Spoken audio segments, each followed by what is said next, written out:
Retour maintenant sur le Haut-Karabakh, théâtre d'une fuite massive d'Arméniens il y a un peu plus de 2 semaines.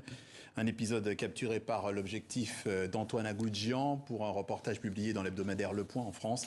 Bonjour Antoine Agoudjian. Bonjour. Vous revenez justement de la zone. D'abord, quelles nouvelles vous avez de cette zone, vous qui vous y étiez encore il y a quelques jours? En fait, l'Artsakh, le Haut-Karabakh, est complètement vidé de sa population arménienne. Et désormais, l'enjeu, c'est pour le gouvernement arménien de pouvoir reloger et s'occuper de tous ces réfugiés massifs, près de 100 000, en Arménie. La tragédie, justement, de cette fuite, elle passe par le regard. Que dit ce regard quand on regarde, justement, celui-là, de la colère, de la résignation? En fait, les Arméniens, ils ont déjà subi une guerre en 2020. Ils ont subi depuis 8 mois un blocus. Et puis cette attaque, qui paraissait pourtant improbable, ils étaient censés être protégés par les soldats de la paix russe.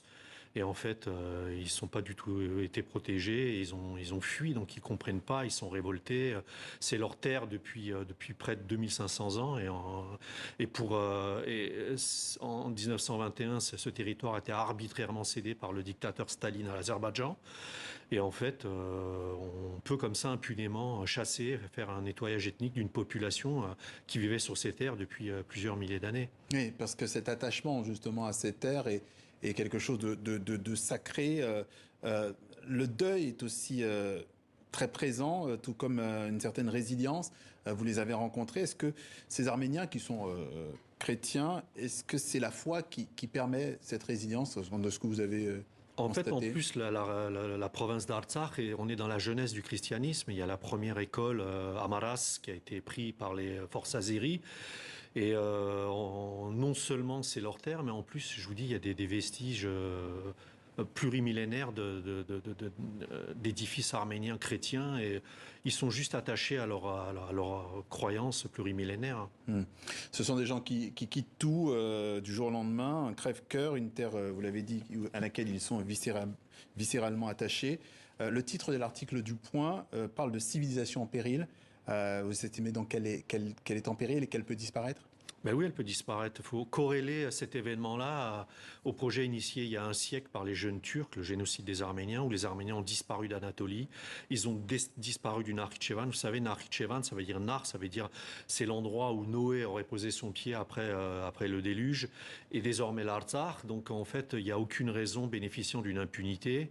Et en étant dans le déni, que la Turquie et la coalition turco-azérie s'arrête en fait. Oui, ce qu'ils veulent, c'est l'éradication totale des Arméniens chrétiens.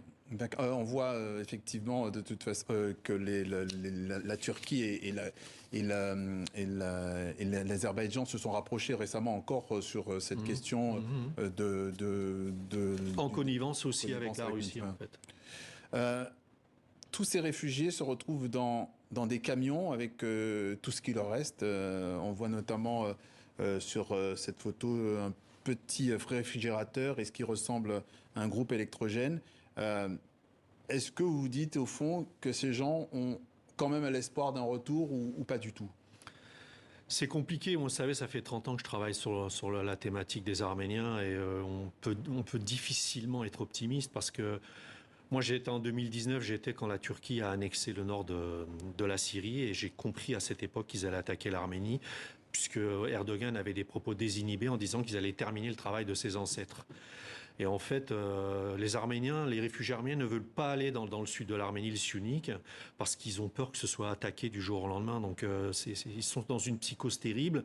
Et cette psychose, elle est aussi à ajouter au fait qu'ils ont été complètement abandonnés par le monde. Alors, c'est vrai, la France qui a eu un petit sursaut et tragiquement, les événements d'Israël ont un petit peu interrompu ces prises de position européennes pour sanctionner l'Azerbaïdjan.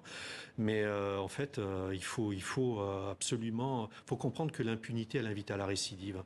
Et que la Turquie est désinhibée par l'impunité et par effectivement le fait qu'ils sont dans le déni. Et ils vont poursuivre jusqu'au bout. Donc les Arméniens sont vraiment en danger. La civilisation arménienne est en danger. Tout ça se traduit effectivement dans vos photos. Mais il y a aussi, au-delà de ces visages marqués, il y a des espoirs. Par exemple, une photo en arrière-plan où on voit un petit garçon, un plus jeune, le poing levé, l'œil espiègle. Il y a aussi parfois ces espoirs à travers la génération plus jeune. C'est des appels en fait, pour dire on est là, on est toujours là, et aidez-nous en fait, parce que les Arméniens seuls ils feront pas le poids. On l'a bien vu. Sur certaines photos, la météo accompagne l'état d'esprit. Alors c'est peut-être plus l'aspect esthétique. Sur celle qu'on va voir, il y a ce ciel désespérément gris, lourd. On serait presque dans du noir et blanc. Alors on la voit pas encore pour l'instant, mais elle devrait arriver. Et puis il y a ce bleu, la bâche et le sac au premier plan. Alors manifestement, on ne l'a pas. Donc là voilà. Elle est là. C'est cette photo. Quand vous faites cette photo, est-ce que... Enfin, déjà, que veut dire ce bleu? Parce que c'est l'espoir de jours meilleurs.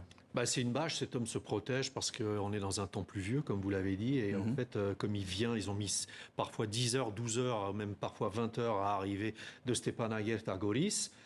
Il se protège juste contre l'humidité. Donc, Mais en fait, c'est le bleu qui ressort beaucoup dans ce c'est effectivement, et ces visages quand même qui sont très très marqués. Est-ce qu'au fond, pour ces réfugiés, est-ce que l'Arménie est une étape ou une destination? Pour certains, c'est une étape, pour certains, c'est une destination. Les Arméniens ont un peuple éclaté. Il y a 3 millions d'Arméniens recensés en Arménie. Il y a près de 10 millions d'Arméniens dans le monde, justement à cause de ce génocide. Donc beaucoup d'Arméniens ont de la famille en Europe, aux États-Unis. Donc il est possible qu'ils quittent définitivement l'Arménie. C'est un problème, la démographie en Arménie. Il faut absolument que les gens restent sur place. Donc... Et je vous dis, donc, ils ont peur maintenant de rester en Arménie parce qu'ils s'attendent réellement à une attaque imminente de la coalition turco-azérie, d'abord dans le sud de l'Arménie. D'ailleurs, j'invente rien. Aliyev lui-même a dit on va chasser les Arméniens comme des chiens. Erevan est une destination. Ce qu'il appelle le Zangezur et le Syunik, c'est aussi une destination. Donc, ils bénéficient d'une situation internationale favorable. Ils attaqueront. Antoine Agoudjian, auteur de ce reportage publié dans l'hebdomadaire Le Point en France, avec effectivement c'est un reportage qui a aussi une opinion, qui est aussi une image, à donner une opinion de ce qui se passe effectivement dans le Haut-Karabakh. Merci d'être passé par le journal de TV5 Monde. Merci.